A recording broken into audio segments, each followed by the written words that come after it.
இதை பார்த்துட்டு அழிச்சு விடாதுங்க. உங்களை தயவு செய்து கெஞ்சி கேட்டுருவோம் இல்லாத ஆக்கள். ஆனால் இதை எல்லாருக்கும் பகிர்ந்து அவங்க உதவி செய்கிறதுக்கு கடவுள் ஆசீர்வதிப்பார். உங்களைய அவங்க அது உதவி செய்கிறதுக்கு கேட்டுக்கொள்கிறேன். உங்கள்கிட்ட மதிமகள் நீங்கள் பலகுட்டிகள் தங்கச்சிக்கு அவருக்கு நீங்கள் செஞ்ச உதவி பெரிய கோடி கோடி புண்ணியம். உங்களோட குடும்பமே 100 வயசு வாழ வேண்டும் என்று உங்களுக்கு ஆசீர்வதிக்கிறாவு, பிரார்த்திக்கிறாவு. அவள் இப்போ ஒரு தோட்டம் செய்கிறதுக்கு ஆசைப்படுறாவு தங்கச்சி. அவங்க மோட்டார் வேண்டி பயிர் செய்கிறதுக்கு 3 லட்சம் ரூபா போகுது. அது உங்களை 7 மண்ட உதவியை செய்கிறது. உங்களுக்கு கடவுள் உங்களை 100 வயதுக்கு போடுவா. அவங்க அந்த உதவியை செய்யுங்க.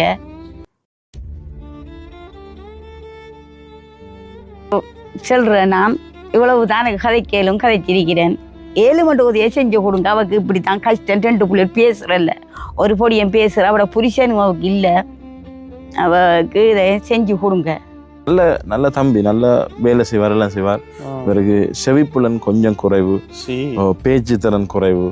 ஆனால் நல்ல திறமையான அறிவு இருக்கு, நல்ல வேலை செய்வார். நிதிஷ்விகா வாங்க. குறைவு. என்ன பேர்? அவ கொடுங்க மைக்க. என்ன சாப்பிட்ட? என்ன சாப்பிட்ட? சாப்பிட்ட என்ன?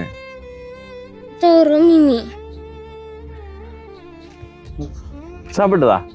என்ன சாப்பிட்ட? மீன். சோறு சாப்பிட்டதா? என்ன கறி? மீன் கறி. பகல் சாப்பிட்டதா? பகல் சாப்பிட்டதா?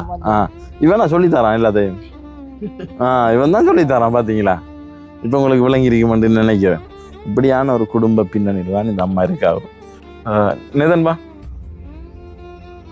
இவர் மட்டும் ஆரோக்கியமான ஒரு மகன். முன்னுக்குவா. இவர் தான் கிளாஸ் படிக்கிறார். இரு அம்மா மடியில இருக்கு. ஒரு நாள் நான் இவன் வீடியோ வச்சிருக்கேன், காட்டுறேன். கிளாஸுக்கு வந்தேன் நான். அப்போ அன்றைய நாளில் நான் கேக் வெட்டிட்டு வரேன் பிள்ளைகளுக்கு கொடுக்குறது. நான் சில நாட்களில் ஏதாவது சாப்பாடு கொண்டு வர்றேன். இப்படியான சூழ்நிலை உங்களுக்கு தெரியுது தானே. அதனால கிளாஸ் பிள்ளைகளுக்கு கிழமையில் ஏதாவது டோனஸ் ஏதாவது செய்தால் அதை பகிர்ந்து கொடுக்கறது வளமை. ரோட்டில் வர இவன் ரோட்டில் நிற்கிறான்.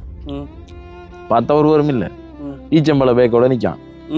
என்னடா கிளாஸுக்கு போகலான்னுட்டா, ஸ்கூல் விட்டு வந்தோடனே அம்மா ஈச்சம்பழத்தை ஆஞ்சி பேக்கில் கொடுத்துட்டு மிச்சம் ஈச்சம்பழத்தை ஆகிறதுக்கு அம்மா போய்த்தாங்க.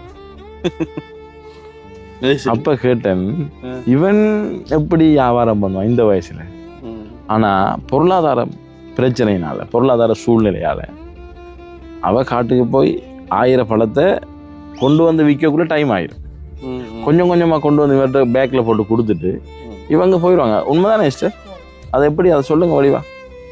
ஈச்சம்பழத்தை போவோம், ஈச்சம்பழம் ஆயும், ஈச்சம்பழம் ஆயும் ஆஞ்சி கொண்டு ரோட்டில் பிள்ளைகளுக்கு ஸ்கூல் விட்டது கூட இவரை கூட்டிட்டு கொண்டுட்டு ரோட்டில் கொண்டு விற்றா. இப்படி பேக்கு இருந்து தான் விற்கிற, அதை கொண்டு விற்று தான் ரோட்டில் சாப்பாடு. பெரிய கஷ்டமாக இருக்கிற. அவர் என்னை விட்டு போய் 4 வருஷமாகுது. இவர் புல் ஒத்த போவார், நான் இதாளுக்கு போடுறேன், மீன் பிடிக்க போடுறேன். அதில் கொண்டு தான் விற்று நாங்கள் சாப்பிட்டு இருக்கிறேன். மாறி நேரம் இந்த பக்கத்தில் இருக்கிற உதவி செய்ய. உங்களோட பப்ளிசிட்டி பண்ண தெரியாது, நாங்க ப்ரே பண்ணுவோம், அவங்களுக்கு ஒரு கவுன்சிலிங் கொடுப்போம், இதை செய்யுங்க நாங்க உங்களுக்கு. அப்புறம் ஆனா நீங்க பிரயாசப்பட்டு, அதுவும் இன்றைக்கு காலையிலிருந்து காலை சாப்பிட்டீங்களோ சாப்பிடலையோ எனக்கு தெரியாது, பகல் அத்தனை மணில இருந்து இவங்களுக்காக அவங்களோட தேவைகளுக்கு சரியான வலை வேணும்ன்றதுக்கு எத்தனை தரம் கால் பண்ணீங்க. போயிட்டு கடையில வச்சு சில பேர் என்ன செய்வாங்க, வலை தானே இந்த வலை. இப்ப கடைக்காரன் கூட என்ன செய்வான், அவனுக்கு பிசினஸ் உண்டு, அவனுக்கு எது போனாலும் பரவாயில்ல. நீங்க அப்படி சொல்லலையே, அவனுக்கு கேட்டு அதை கேட்டு இங்க இருக்கிற அத்தனை பேருக்கும் தனித்தனியா அவங்களுக்கு எது எது தேவையோ அந்த தேவைக்குரிய வலை அத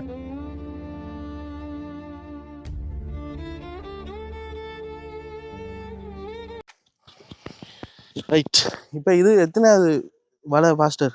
4ஆவதா? இது 4ஆவது வலை. ஆனா 4ஆவது வலைக்கு இடையில நம்ம நிறைய பேரை சந்திச்சிட்டோம். 40 பேருக்கு மேல சந்திச்ச 4ஆவது வலைதான்.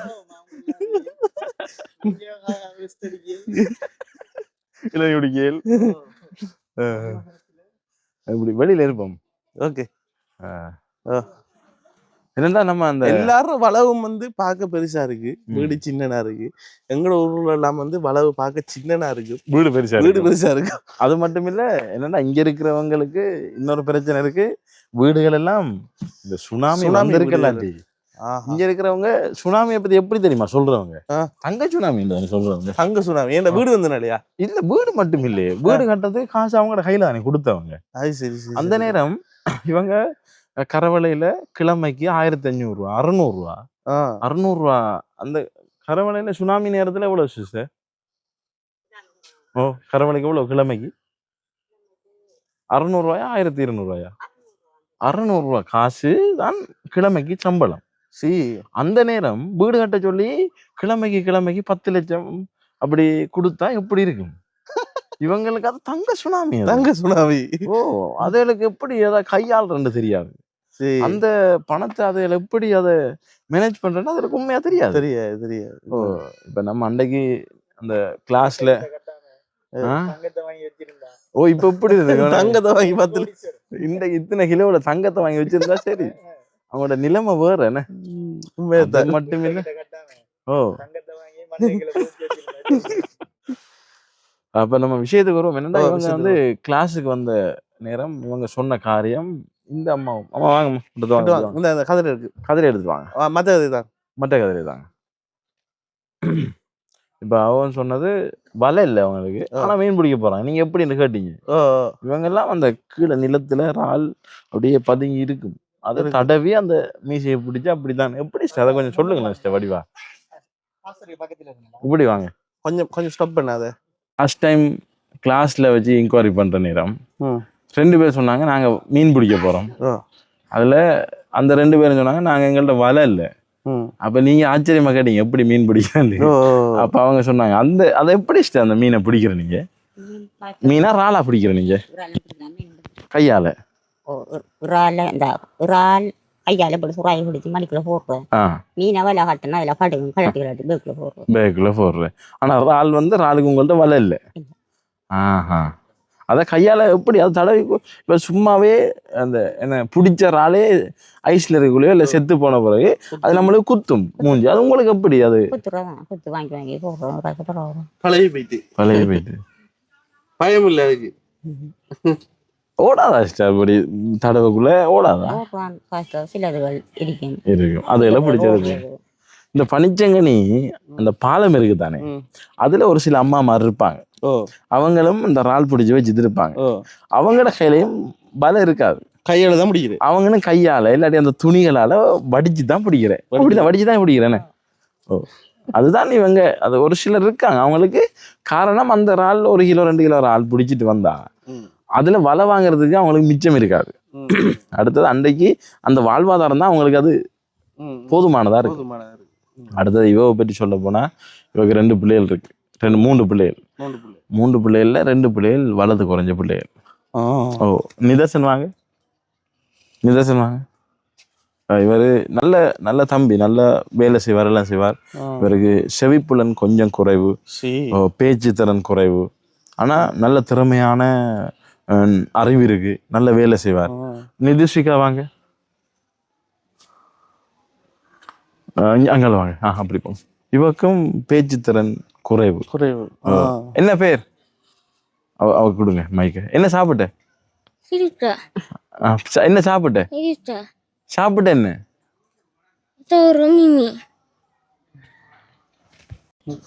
சாப்பிட்டதா? என்ன சாப்பிட்ட? மீன். சோறு சாப்பிட்டதா? என்ன கறி? மீன் கறி. பகல் சாப்பிட்டதா? இவன் சொல்லித்தரான் எல்லாத்தையும். இவன் தான் சொல்லித்தரான். பாத்தீங்களா? இப்ப உங்களுக்கு விளங்கி இருக்குமென்னு நினைக்கிறேன். இப்படியான ஒரு குடும்ப பின்னணியில் தான் இந்த அம்மா இருக்காவு. நிதன்பா, இவர் மட்டும் ஆரோக்கியமான ஒரு மகன். முன்னுக்குவா. இவர் தான் கிளாஸ் படிக்கிறார்.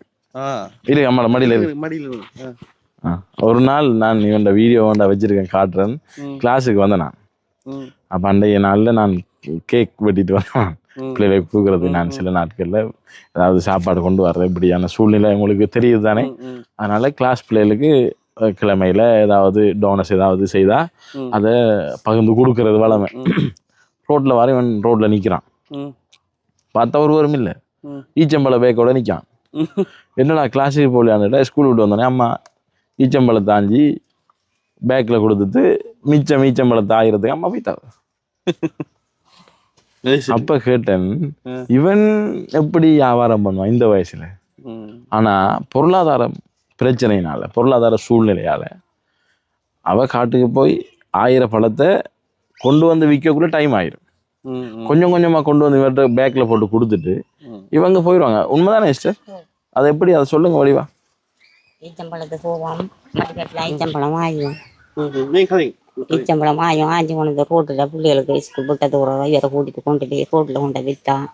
ஒரு பேருக்கு 200 ரூபா தான் விற்கிற, அதை கொண்டு விற்று தான் ரோட்டில் சாப்பாடு. பெரிய கஷ்டமாக இருக்கிற. அவர் என்னை விட்டு போய் 4 வருஷமாகுது. இவர் புல் ஒத்த போவார், நான் ஒரு ஆளுக்கு போகிறேன், மீன் பிடிக்க போகிறேன். அதில் கொண்டு தான் விற்று நாங்கள் சாப்பிட்டு இருக்கிறேன். மாறி நேரம் இந்த பக்கத்தில் இருக்கிறான் உதவி செய்ய. உங்களோட தொழில் வந்து ஈச்சம்பழம் எடுத்து விற்கிற? இல்ல, அதாவது ஈச்சம்பழ சீசன் நேரம் ஈச்சம்பழத்துக்கு போவாங்க. அந்த சீசன் நேரம் மீன் சீசன் இருக்காது, அந்த நேரம் இறால் சீசன் இருக்காது. எந்தெந்த சீசன்ல என்னென்ன தொழில் வருதோ அதெல்லாம் செய்யறது. அண்டண்டைக்கு அதை செய்தா தான் அவங்களுக்கு அன்றைக்கு சோறு, அன்றைக்கு சாப்பாடு. அது அவங்களோட வாழ்வாதாரம். தொழில் இல்லது. தொழில் வந்து தொழில் செய்யறது வேற, இது வாழ்வாதாரம். அதை செய்துட்டு வந்தா தான் அவங்களோட வீட்டுல அன்றைக்கு சாப்பாடு இருக்கு. இப்ப இதெல்லாம் தாண்டி இப்ப என்ன சொல்ற, இந்த மீன் பிடியும் தாண்டி இந்த ஈச்சம்பழத்தையும் தாண்டி இவங்களுக்கு அன்றாடம் உழைச்சி சாப்பிடுறதுக்குரிய வழி என்ன செய்யும்? இவங்களுக்கு உண்மையிலே எனக்கு இருக்கிற ஐடியா, இவருக்கு இருக்கிற திறமைக்கு. இவங்க 2 பேரும் ஸ்கூல் போறாங்களா? இல்ல இவங்க 2 பேரும் வலது குறைஞ்சாக்கள். இவங்க எப்படி ஸ்கூல் படி கஷ்டம். அதுக்குரிய ஸ்கூல் இருக்கு இல்ல, இங்க அப்படியான வசதி இல்லை தானே. இப்ப இவங்களோட வயது வந்துட்டு இப்பதான் இந்த பகுதி டெவலப் பண்ணி வருது. இப்பதான் இந்த ட்ரிங்கோ ரோட் வந்த பிறகுதான் இந்த ரோட்ல பஸ்ஸே போகுது. பனிச்சங்கனி என்று சொன்னா முதல் ஆரம்பத்துல யுத்த காலத்துல ஒரு பஸ் ஒரு நாளைக்கு இங்க இருந்து போனா அடுத்த நாளைக்கு தான் வரலாம். அதுக்கு பிறகு ஒரு நாளைக்கு 2 பஸ் அப்படி போன காலங்கள் தான் இருந்தது. அதுக்கு பிறகு இப்பதான் கொஞ்சம் டெவலப் ஆகி வருது. அப்ப அந்த ஸ்கூலுக்கு போகக்கூடிய காலங்களை இவங்க தாண்டிட்டாங்க. அடுத்தது எனக்கு இவங்களை குறித்து ஒரு திட்டம் இருக்கு. இவங்களுக்கு என்னால் முடிஞ்சது நான் கொடுக்கக்கூடிய ஒரு ஆலோசனை, இவங்களுக்கு பயிர் செய்யக்கூடிய ஒரு வசதி ஒன்றை ஏற்படுத்தி கொடுத்தா, இவருக்கு ஒரு மோட்டரையும் அந்த பயிருக்குரிய வளங்களையும் ஏற்படுத்தி கொடுத்தா, இவர் அதை பராமரித்து தொடர்ச்சியான ஒரு வருமானம் வரக்கூடிய நிலைமைக்குள்ள இவங்க வரலாம். அதுக்கு பக்கபலமா பின்புலமா நின்று என்னால் முடிஞ்ச ஆலோசனையும் சரீர ரீதியான காரியங்களையும் என்னால் செய்யவும், இவருக்கு ஆலோசனை வழிகாட்டவும் என்னால் முடியும். அப்படியான ஒரு உதவி ஒன்று இவருக்கு கிடைக்கும்னா இந்த குடும்பம் அப்படியான நிலைமைக்கு போக தேவையில்லை. இவர் வளவுக்குள்ளேயே செஞ்சு கொள்ளலாம்ல. இல்ல, இந்த வளவுக்குள்ள செய்யறதுன்றதை விட இவங்களுக்கு அதுக்கேற்ற ஒரு காணியை நான் கொடுத்து இவங்களை பக்கபலமானு செய்ய வைக்கலாம். அப்படி ஒரு காணி செட் பண்ணி கொடுப்பேன். ஏன்னா இதுக்குள்ள அந்த அளவுக்கு போதிய அளவு வருமானம் வராது. ஏன்னா நம்ம ஒரு குறைஞ்ச ஒரு 1/2 ஏக்கர் அல்லது 1 ஏக்கருக்குள்ள செய்தா தான் 4 பேர் ஜீவிக்கணும் என்று சொன்னா அந்த மாதிரி ஒரு காரியம் செய்யணும், செய்தா தான் சரி. ஆனா இவங்களோட அன்றாட வாழ்வாதாரத்தை அவங்கள்ட்ட கேட்டீங்கன்னா மிகவும் கஷ்டம். அதை கேளுங்க. அதுக்கான சில வழிகளை உங்களால் என்ன செய்ய முடியுமோன்றதை பாருங்க.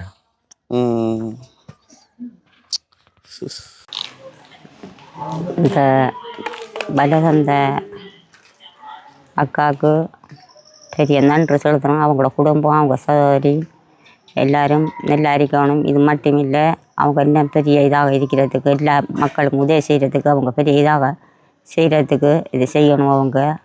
அது மட்டும் இல்லை, இந்த மகனார் கதைக்கிறல்ல, அவர் பார்வார் திட்டத்தில் அவர் ஒரு ஆசையாக இருக்கிறார், பெரிய தோட்டம் செஞ்சு வேலை செய்யணும்ட்டு. உங்களால் முடிஞ்ச உதவி ஒரு 3 லட்சம் ரூபாய் காசியை நீங்கள் அந்த மகனுக்கு உதவி ஒன்று செஞ்சு கொடுங்க. அது மட்டும் இல்லை, இந்த கதவு ஜன்னலாம் ஹோட்டலாக இருக்குது, அதுக்கும் இந்த கையில் பணம் இல்லை, அதுக்கும் எனக்கு செய்கிறதுக்கு ஒரு உதவி செய்யுங்க. அது மட்டும் இல்லை, இந்த பிள்ளார் வாழ்க்கையில் இருக்கிறாங்கன்னா எனக்கு இருக்க வீடு வளவில்லை, அவருக்கு இந்த வீட்டை நான் கொடுத்து போட்டு போனால் எனக்கு ஒரு இதுவும் இல்லை, இடம் இல்லை இருக்கிறதுக்கு. இப்போ இந்த அவளை 2 பிரித்து அவளுக்கு இதை கொடுத்து போட்டு நான் அதில் ஒரு குடியில் காட்டி திருக்கிறேன் வீட்டில் எனக்கு பணம் இல்லைன்ற கையில் அதுக்கு ஒரு உதவியாக நீங்கள் செஞ்சால் பெரிய ஒரு நன்றி அது போகும் கூட நீங்கள் பெரிய இதாக இருப்பீர்கள் எனக்கு அது அதிகம் ஒரு உதவியாக செஞ்சு தாங்க. இதை பார்த்துட்டு அழிச்சு விடாதுங்க. உங்களை தயவு செய்து கெஞ்சி கேட்டுறோம் இல்லாத ஆக்கள். ஆனால் இதை எல்லாருக்கும் பகிர்ந்து அவங்க உதவி செய்கிறதுக்கு கடவுள் ஆசீர்வதிப்பார். உங்களைய அவங்க அது உதவி செய்கிறதுக்கு கேட்டுக்கொள்கிறேன். உங்கள்கிட்ட மதிமகள் நீங்கள் பலகுட்டிகள் தங்கச்சிக்கு அவக்கு நீங்கள் செஞ்ச உதவி பெரிய கோடி கோடி புண்ணியம். உங்களோட குடும்பமே 100 வயசு வாழ வேண்டும் என்று உங்களுக்கு ஆசீர்வதிக்கிறாவு பிரார்த்திக்கிறாவு. அவள் இப்போ ஒரு தோட்டம் செய்கிறதுக்கு ஆசைப்படுறாவு தங்கச்சி. அவருக்கு மோட்டார் வேண்டி பயிர் செய்கிறதுக்கு 3 லட்சம் ரூபா போகுது. அது உங்களால் 7 மண்ட உதவியை செய்கிறது. உங்களுக்கு கடவுள் உங்களை 100 வயதுக்கு போடுவா. அவருக்கு அந்த உதவியை செய்யுங்க. இதோ சொல்கிறேன். நான் இவ்வளவு தான் எனக்கு கதைக்கேளும் கதைச்சிருக்கிறேன். 7 மண்ட உதவியை செஞ்சு கொடுங்க. அவருக்கு இப்படி தான் கஷ்டம். 2 பிள்ளைகள் பேசுகிறல்ல, ஒரு பொடியன் பேசுகிற அவட புருஷனும் அவருக்கு இல்லை. அவருக்கு இதை செஞ்சு கொடுங்க.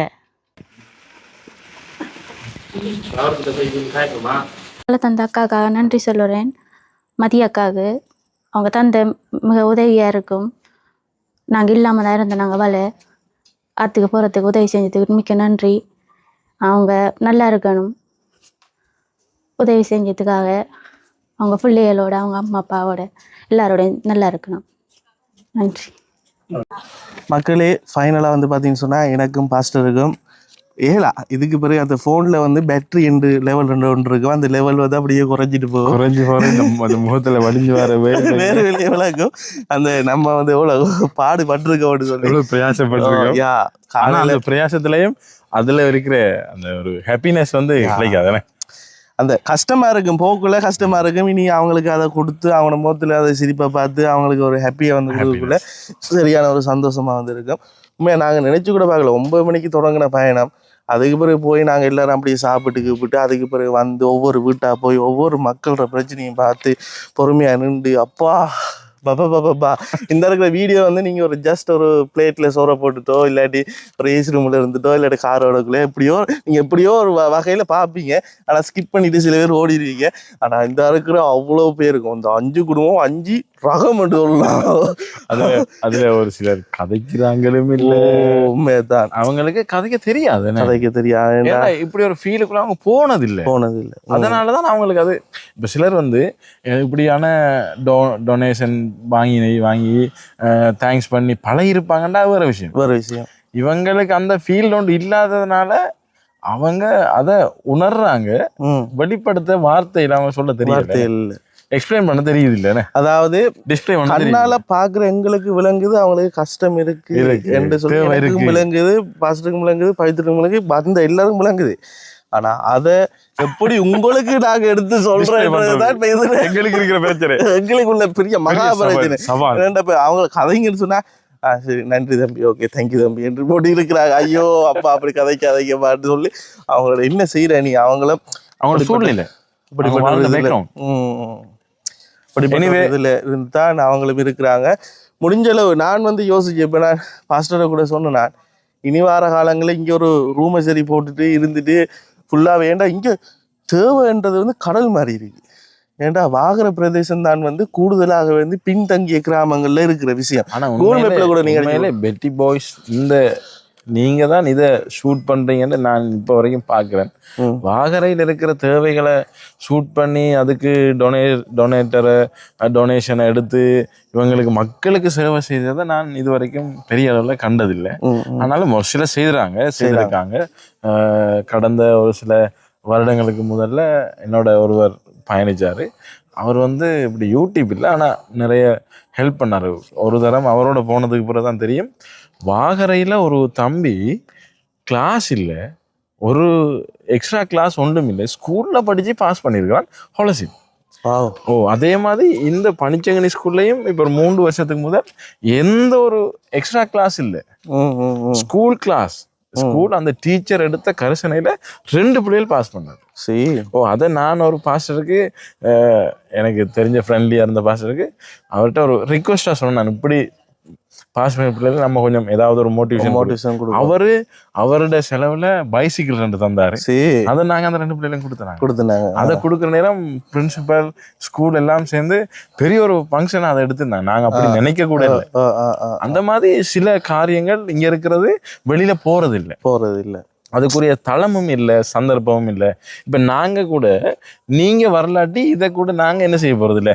எங்களுக்கு தெரிஞ்சது என்ன, பப்ளிசிட்டி பண்ண தெரியாது. நாங்க ப்ரே பண்ணுவோம், அவங்களுக்கு ஒரு கவுன்சிலிங் கொடுப்போம், இதை செய்யுங்க நாங்க உங்களுக்கு அப்படி. ஆனா நீங்க வந்து பிரயாசப்பட்டு, அதுவும் இன்றைக்கு காலையிலிருந்து காலை சாப்பிட்டீங்களோ சாப்பிடலையோ எனக்கு தெரியாது, பகல் அத்தனை மணில இருந்து இவங்களுக்காக அவங்களோட தேவைகளுக்கு சரியான வலை வேணும்ன்றதுக்கு எத்தனை தரம் கால் பண்ணி போயிட்டு கடையில வச்சு என்னடா சில பேர் என்ன செய்வாங்க, வலை தானே இந்த வலை.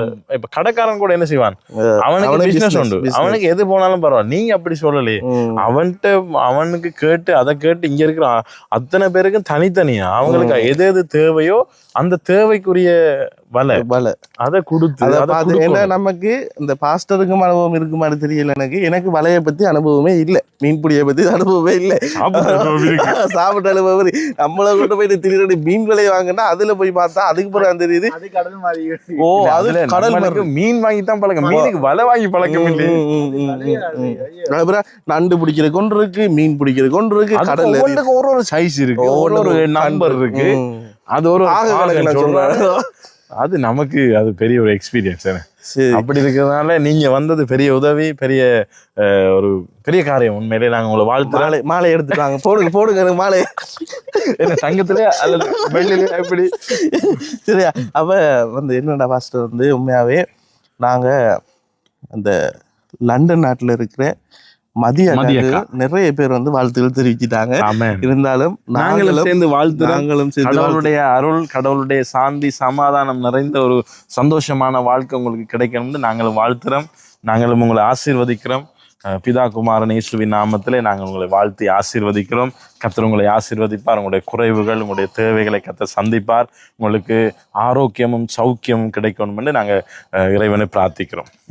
கிட்டத்தட்ட 1,10,000 காசு வந்து போட்டிருந்தாங்க. அதில் வந்து எங்களுக்குரிய சாப்பாடுக்குரிய தேவைக்கும் காசு வந்து போட்டு, எங்களுக்குரிய இந்த பெட்ரோல் கூட எங்களோட காருக்கு வந்து அடிச்சுட்டு நீங்கள் ட்ராவலிங் பண்ணுங்க, ஏன்னா நீங்கள் வந்து போகிறது வந்து அந்த பெட்ரோலை கூட வந்து நீங்கள் எடுத்துக்கொள்ளுங்க, சாப்பாடு கூட வந்து நீங்கள் உங்களை விருப்பமான மாதிரி சாப்பிடுங்க தம்பி, எல்லாம் சாப்பிட்டுட்டு எனக்கு நீ கடைசியாக கணக்கு மட்டும் சொன்னால் போதும்னு சொல்லி உண்மையாக சொல்லியிருந்தாங்க பாஸ்டர். எனக்கு உண்மையாகவே அது மனசுக்கு பெரிய ஒரு திருப்தி. ஏன்னா நிறைய பேர் இப்படி செய்ய மாட்டாங்க.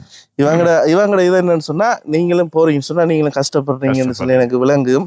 அப்ப நீங்களும் சாப்பிடுக்க விட்டு கொஞ்சம் திடனா வந்து போயிட்டு வாங்கன்னு சொல்லியிருந்தாங்க. பேட்டி பாய்ஸ் யூடியூப் சேனல் சார்பாக வந்து உங்களுக்கு பெரிய ஒரு நன்றியை வந்து தெரிவித்துக் கொள்றோம். இது வந்து ஒரு முடிவு இல்லை, இதுதான் இப்போ தொடருது. அப்போ தொடர்ச்சியாக வந்து இன்னும் வந்து நாங்கள் நிறைய பயணிக்கணும், நிறைய பேருக்கு உதவி செய்யணும்.